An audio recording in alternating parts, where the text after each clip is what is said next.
Hi guys, welcome to the another episode of Mental Vectors. दोस्तों, I understand एक career path decide करना कितना मुश्किल हो सकता है, स्पेशली जब आप पढ़ाई कर रहे होते हैं, जब क्लास 12th फिनिश कर रहे होते हो या बैचलर्स फिनिश कर रहे होते हो या मास्टर्स फिनिश कर रहे होते हो. There are so many career options available out there, but you don't know about them. It's more about कौन से कॉलेज से मैं कौन सा कोर्स करूँगा, तो कहाँ प्लेसमेंट होगी, कितना पैकेज होगा, कौन कौन से courses available हैं. We don't know all about that, and it is very difficult to answer these questions. It's not straightforward as well. So what we are trying to do is to help you with them. We are bringing you a lot of new case studies. With these case studies, I hope you will be able to plan your own career ahead, and we'll be help you in some way to understand your own career trajectories. तो शुरू करते हैं आज का podcast. My name is Lokesh Kumar, and our today's guest is Dr. Farha Naaz. She is a postdoctoral research scientist in University of Warwick. Let's see how she achieved such a successful position in her life. And with that, I'll welcome Farha Naaz. तो शुरू करते हैं आज का podcast. Hi Farha, welcome to our channel. How are you? Hi Lokesh, I'm good. Thank you for inviting me to your channel. So Farha, can you tell us about yourself, please? Hi everyone. I'm Farha Naaz. I have been born and brought up in Dhanbad, in the state of Jharkhand, which is known for its mining. I've done my schooling in Dhanbad, and thereafter I moved to NIT Rourkela for my B.Tech. And after that, I then did my PhD from IIT Bombay. And now here I am in the UK for my postdoctoral research work. Well, that's great. So Farha, as you said, you have done a B.Tech from NIT. So अगर किसी को B.Tech करनी है, so कैसे उसमें enrol कर सकते हैं? क्या बैकग्राउंड होना चाहिए? So Lokesh, if you want to do B.Tech, so one has to first of all take three main subjects in the intermediate level, that is physics, chemistry and maths. And then you then appear for the engineering entrance exam, and if you qualify, you then go to engineering college. Okay. So, but as you said, you had maths, PCM in your class 12th. Okay. So normally, if a person is going for a biology related course, they normally have a PCB. So how about you? Did you always intend to get a B.Tech degree? That's why you got a PCM, or it was sort of an accident? And if somebody has PCM in their 12th standard, do they need to have that sort of courses to go to B.Tech? Okay, so in my 12th, I have taken, apart from PCM, I also had biology. As every 90s kid's dream would be either to become a doctor or an engineer, I also thought the same. In our school, we all were all going for either medical or engineering. So everyone in their 11th and 12th, they had either PCM or PCB or PCMB, depending on what kind of entrance exams you want to enter. मेरे case में I intended to take physics, chemistry and biology, but my father then asked me to take maths as well, and that actually helped. So as I told you earlier, so I appeared for both medical and engineering, but I couldn't qualify the medical exams, and as I was able to qualify IEEE, I went for engineering, and because I had maths in my subjects as one of my subjects, it helped. So you don't actually need biology to enter into engineering stream. I have done engineering in biotechnology. Now, how that comes is when you are doing the counseling in a college, so they offer multiple courses. And at that time, we had B.Tech in biotechnology as well. Now, my inclination was towards biology from the start. So I thought maybe it's a good opportunity that I could take on with the engineering course, having biology on the side. So it just helped. Okay, so for this course, especially, you have to crack JEE exam, right? No. So engineering in our time was through variety of exams, many kind of exams. So I have cracked IEEE. Then there was IIT JEE as well. Other than that, different universities had their own exams going on. Currently, we have only IIT JEE, which comprises of two stages. First, you have the IIT JEE mains, and then you have the IIT JEE advanced. But in my time, I had IIEEE, IIT JEE, and different exams. So I cracked IIEEE and then got onto NIT Rourkela. Okay, so let's summarize this first of all. If you want to go for B.Tech Biotech, So you should have a PCM in your class 12. That is first thing. If you have a biology add-on, that's great, but you need a PCM for B.Tech Biotech.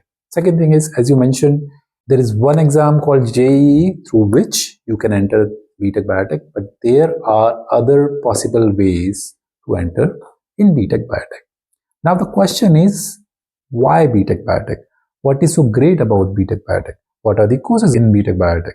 So I want to clarify one thing before moving on. So IT JEE, or for that matter, any engineering entrance exam, is for any branch if you want to enter. So not only B.Tech Biotech, it's not a biotechnology exam. It's just that the university, or via that exam, whatever university you enter, they offer a variety of courses, and one of them is B.Tech in biotechnology. Okay. Well, when I was doing my counseling, depending on my rank, the branches that were offered, they were like non-core branches. And out of them, I found B.Tech in biotechnology the most promising one for me. Again, because I had my biology background like since the start. So I thought maybe why not? Let's go for it. Oh, okay. Makes sense. So, Farha, can you tell us about the courses you have read during this course of time? Yeah. So in our first year of engineering, in most of the engineering colleges, that you are taught all the branches. So in that way, you gain insight of what is happening in every other branch. That way, you have a clear basic background about every stream. And then further, like when you move on to second year, third year, and fourth year, you get kind of specialized in your branch. When we start getting our specialized courses, so we were taught one or two subjects from mechanical background and from chemical engineering, thermodynamics, mass transfer, subjects like this, apart from biotechnology, food technology. Yeah. So I understand that way that you have a very diverse sort of courses when you go in B.Tech Biotech. That's a great thing, guys, because more diverse the course will be, more opportunities will be available later on. That's great, Farah. Okay, Farah, can you tell us, are there placement options after B.Tech Biotech straight away, or do you have to go for a M.Tech or a PhD specially to get the job? Well, in my time, placements were not great for people who were in the biotechnology branch or the biomedical branch. But eventually, I think, I'm not quite sure, but I think these days, since industries are investing more into healthcare sectors, I think companies are coming up for placement of the B.Techs in biotechnology. So in my time, we had mostly IT companies coming like Infosys, IBM, TCS for mass recruitment. Other than that, people would either go for master's or PhD or any other stream. Okay, so Farah, tell me one thing. When I was researching about it, the people are having different speculations. Like after having a B.Tech degree, you will be having a 3 to 6 lakh of annual package or 6 to 8 lakh of annual package. So, do you have friends? You must be having a lot of other people who did not pursue a master's or a PhD. They stayed forward, went to some sort of job. Do you have such sort of friends? And if yes, what sort of packages do they have? Do you have some idea about it? Yes, so as I told that when the master recruiters came, you would usually offer 3 plus, like as an annual salary, like 3 lakh plus, or the range would be like 3 to 4 lakh with the master recruiters. But then there were exceptions where not all of my friends went for the companies, for IT companies. Some prepared for the bank exams. Some are in RBI right now. Some went for higher studies. Okay, let me summarize it in a bit that maybe you will not get a very good job after B.Tech Biotech, but yes, you do have some jobs opportunity out there. Okay, saying that, can you also tell us a little bit about the financial side of it? How much fees does a person has to pay to enter or to study in these sort of courses? So I had paid 70,000 per year, Okay. including the mess and tuition fees. I was on a scholarship that time, which was merit cum means scholarship. Other than that, when you, let's say, crack exam and then enter into engineering college, you can always apply for a loan, or as a bank or some kind of body they can sponsor you, since you have already cleared a competitive exam, you become eligible for that. So it's in that sense, it becomes easy and less burden on the students. Oh, that's great. Okay, so the course fee is not that much, first of all. The second thing is she has also told us about some sort of scholarships. I would tell you guys right now, when I was looking for the course fee for this particular course, they were around 6 to 7 lakhs for the entire course. But as she mentioned, there are some sort of scholarships available out there. If you guys want to know more about the scholarships, you can pin it in the comment section and we can discuss more about that. Okay, Farha, that was great. So let's move on to the master's side of it. So as you mentioned that you didn't have a master's, you straight away went to a PhD. First of all, how does that work? Do you need to crack NET or GATE and some sort of scholarship for this? If so, what are the rules? Normally, for a GATE or a NET scholarship, you should be in a master's course. So how does that work for a B.Tech person? So if you have done B.Tech, you appear for GATE and you crack it, you then become eligible to do either a master's or a PhD from institute. I think it is valid for IITs and NITs. I'm not quite sure about the research institutes, whether they consider GATE or not. But in IITs, it's quite easy. You can, like after B.Tech, directly go for PhD. The only requirement is that you have to complete more credits as compared to a master's student. When you say more credit, can you explain more a bit about it, please? So basically, if you haven't done masters, you haven't done certain subjects or appeared for that. So when you go for your PhD directly, you have to attend classes in your first year, and we had to almost complete like 55 credits. So everything works on credits. So we had to complete like 55 credits, unlike the master students who came over like completing only like 25 to 30 credits for their course. So guys, if you are planning for a PhD course straightforward from a B.Tech, you make sure you plan your credits. Okay. Again, coming back to that question, when you went for a PhD, you cleared a GATE exam, right? So you don't need to clear a NET exam? No. Okay. So when you are clearing a GATE exam, what options do you have? Is it okay for all the universities out there, or is it only for IITs, NITs, or ISCs, something like that? That's what I'm not sure. Okay. Lokesh, is it for all of the universities? But for IITs and NITs, you can directly appear for the interviews, written exams for the university you applied. Yeah. Okay. So one thing is you have a GATE score, you are good to go for a NIT or IIT or something.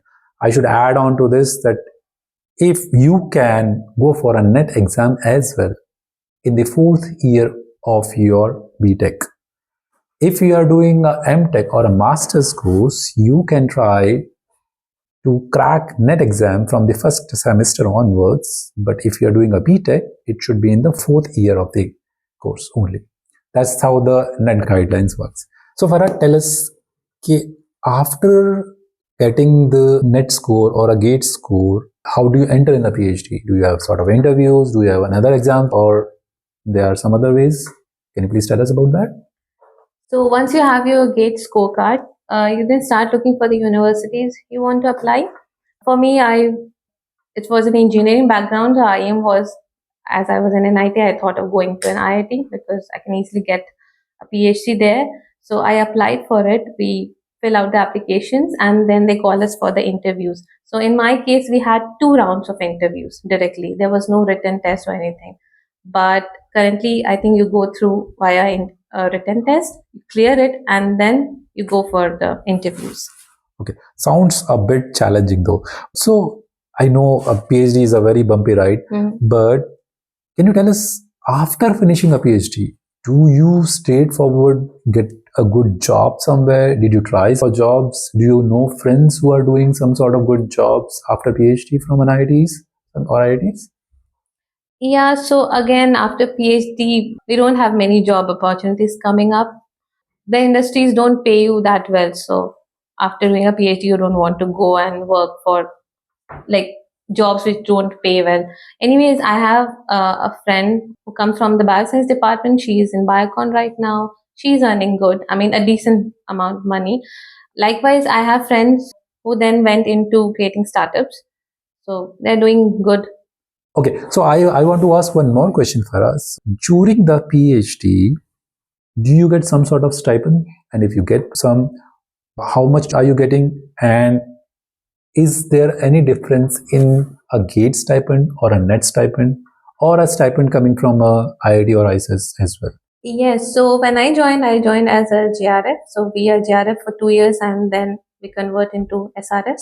So as a GRF, Junior Research Fellow, we were paid 16,000 that time, and then we were expected to get 18,000 after 2 years. But within that 2 year span, starting 2 years, some sort of movement happened by the PhDs. They wanted stipend hike, and then we started getting 25,000 from starting second year.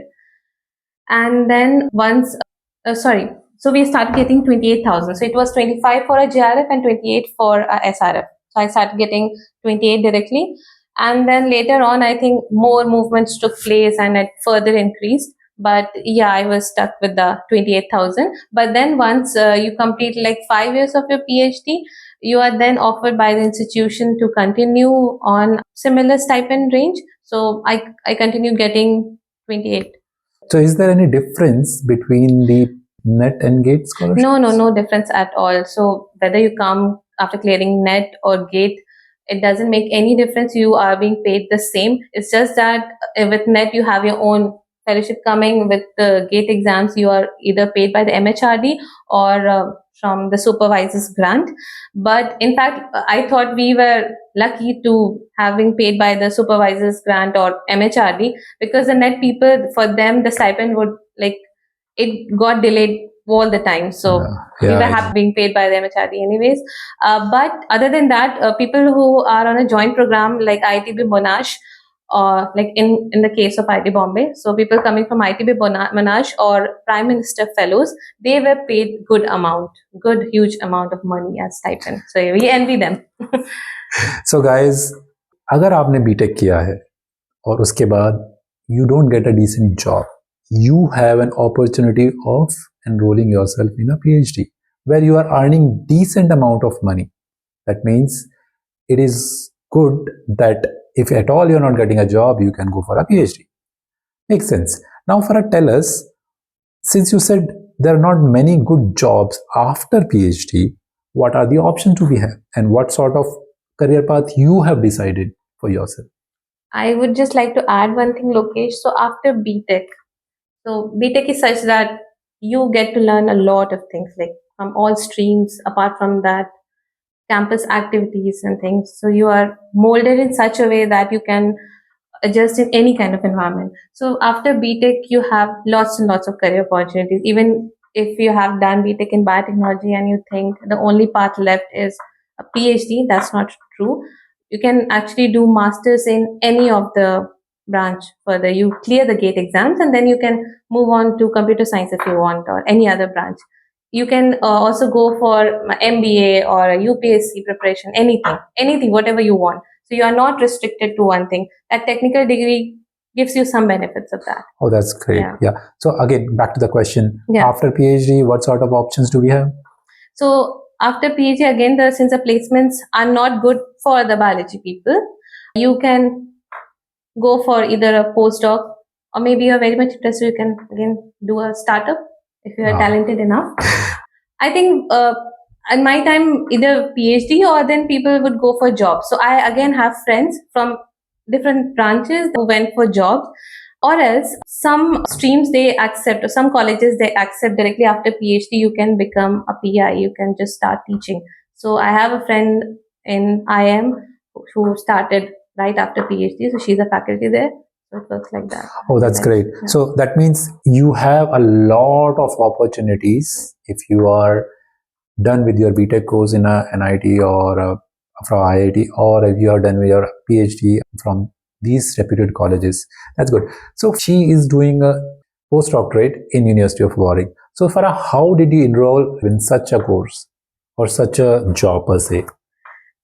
After PhD, I then started applying for postdocs. That's what I thought would be good for me. So I started applying for postdocs. I come from microbiology background. I started applying in similar job opportunities. But then, I entered some interviews, couldn't get through. This particular post that I'm currently enrolled in, I saw it on LinkedIn. I didn't know much about the PI at that time, but then I then emailed her regarding the opportunity, and then she was kind enough to arrange an interview. I appeared for the interview and I got selected. So, oh, congratulations, Farha. Yeah. So, Farha, so this is the only way to get a postdoc, or there should be some friends of yours who got certain postdocs by other mean as well? Maybe कहीं पर application निकला है, उन्होंने straight forward apply किया है, या फिर किसी को approach किया है. So what is the ideal or what are the possible ways to get a postdoc? see, what I would say, PhD is the best platform. Like, you can make contacts. It's the best platform for making contacts with people. So you attend conferences. अगर आप PhD में enroll है, तो it's best that you go for conferences. Very important.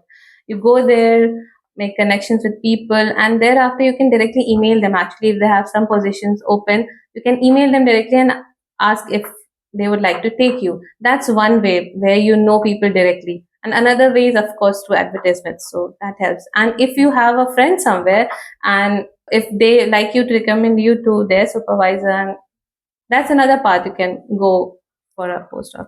Okay, Farah. One more thing I want to ask about this is, see, I know as a postdoc, you get a decent amount of salaries, which is okay for running your house. But do you have any other financial support which you can get it? Some sort of stipend, some sort of funding agencies or something which you can apply for? And I know that you have got a very good funding. So can you tell more about that, please? Yeah, again, if you want to do a postdoc and move on to a different country, I would strongly recommend that you apply for a fellowship. That helps. That helps a lot with your finances, with your family, and everything. Because by the time you are started postdoc or things, you maybe start a family or helping your family back in your country anyways, so it helps. So it's good if you have a fellowship, go for it, apply for it. So there are several fellowship options available online where you can go and apply. For me, it so happened that when I applied for the position that I'm currently in, my supervisor insisted me on applying for a fellowship because it would look good and also it would help me in future, because as compared to the salaries the postdocs get here, it would better if I apply for a fellowship and maybe make extra money. So I applied for HFSP then, and it gives you quite a generous amount. It helps you with your monthly salaries, relocation charges, childcare, and everything. Oh, that's great, Farah. So, as you guys know, that she got a very prestigious fellowship as well. So, and there are a lot of such sort of funding available out there. So, Farah, do you first enroll for a postdoc and then apply for a funding, or do you apply for a funding and then enroll for a postdoc? I think when you are done interviewing, like once you're selected and your supervisor or PI, whoever you want to join, so if they are okay with you, everything is finalized, then you can together write proposal, or else if you are talented enough, you can write it alone. For me, it was a long jump from microbiology to like working with mammalian cells here in molecular motors. So I think in that case, the supervisor here, she helped me with my proposal, and that's how it all happened. Yeah. Okay, so that means there is a chance that you apply for an interview, you get a postdoc position, you talk to the PI, and they will help you for the funding as well. But that's a nice way of it, because you are quite naive in that area, that you don't know how to write a funding and all. So in that case, your PIs could help you, and the chances of getting a funding will increase quite high. That's great. So Farah, one more thing about this. What is next? Again, the big question here is, what is next? You planning to go to an industry after this, or you're planning to be a PI? And actually, apart from these, are there any other options available out there, or are just these are the options, and how competitive they are as well? So I'm not the right person to answer this question now, because I myself in that position that I have not yet decided, because I have like recently started my postdoc, and my supervisor used to say that Farah, never do a postdoc more than 2 years. But given the condition of most of the postdocs all around the world, we continue doing it because of the financial stress that you have. Sometimes you don't get the right opportunities. Anyways, I think if you want, like, wish strongly, that innate quality of yours says that no, just go for apply for a faculty position, I think you can go for it. But then for that, it would be always good if you have good publications to back you up. It's always nice, because that's the direction everyone takes. Anyways, if you apply for industry, I think sometimes you get overqualified for industry and they don't want to take you. For me right now, it's a struggle. I am not yet decided what to do. I'm not quite sure where I'll get the opportunities, because if I go back to India, the competition is still the same for a faculty. And if you're stuck here, the question is again the same: what to do next? So, yeah. Oh, good. So, since Farah's career trajectory is quite good, she has told us a lot of things about her career choices and all. So, Farah, one last question I want to ask: do you think you have made some sort of mistake or any mistake in choosing certain career, which अगर आपको पहले पता होता तो शायद आप ना करते, या आपने शायद ये पॉडकास्ट पहले देखा होता तो आप ना करते? And if it is there, how could you have been rectified it? Lokesh, whenever we say that, what if we could change one thing in our life if we go back in time, I think I wouldn't. I always think about it that maybe I should have changed the stream that I took in my B.Tech. I would have rather done B.Tech in some core department and secured a good job, be happy, earning a lot of money and things like that. But then, whatever I have learned through this, now, like at this stage, I'm quite confident I can say, I'm good with biology. I know stuff about biology. At the same time, I know things about engineering. So if in future, if I were to do something interdisciplinary or have a team of interdisciplinary people, I think I'll be very much comfortable with them. So for me, I don't think so I've made any mistakes. I've learned a lot from my life, and my life would be like one of a kind people can go through. So I won't say my life is special. It's a very people struggle and they can have a similar trajectory like mine. So if I don't want to say I regret my decision, no, I don't regret any of my decision. My decisions have been quite helpful, because whatever I am today, and if you are taking a podcast of mine, I think I'm very special. So it's because of my decision that I've made till now. Okay. Farah, thanks a lot for joining us today and sharing all your experiences with us. Thank you, Lokesh, for having me. Hopefully, the viewers are getting some sort of idea from your career, and hopefully they will try to find out solutions of their questions from your life story. With that, I should finish this podcast, and I hope you guys also like this episode, and stay tuned with us. We'll bring lots of new inspiring stories. With that, I say thank you. Bye bye.